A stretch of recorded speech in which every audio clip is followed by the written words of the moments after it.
శ్రీ శ్రీ శ్రీ ఆచార్య ప్రబోధానంద యోగేశ్వరుల పాదపద్మములకు నమస్కరిస్తూ. నా పేరు కె సాత్విక, గ్రామం తుంపర్తి. నిగుడ తత్వార్థ బోధిని గ్రంథంలోని 10వ పద్యం చెప్పబోతున్నాను.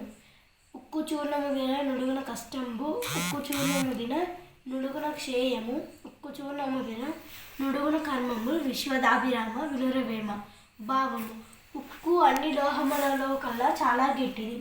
ఉక్కుతో సమాన బలమైన పదార్థము భూమి మీద ఏదీ లేదు. ఆ విధముగానే నహి జ్ఞానేన సదృశం పవిత్రమిహ విద్యతే అను భగవద్గీత వాక్యము ప్రకారము జ్ఞానమునకు మించినది, దానికి సాటి అయినది, దానికంటే పవిత్రమైనది ఏదీయూ లేదు. అందువలన జ్ఞానమును ఉక్కుతో సమానముగా పోల్చి చెప్పడమైనది. జ్ఞానమును తెలిసి జ్ఞానశక్తిని సంపాదించుకున్న వారికి కర్మలన్నో నశించును. జ్ఞానాగ్ని సర్వకర్మాని భస్మసాత్ అన్నట్లు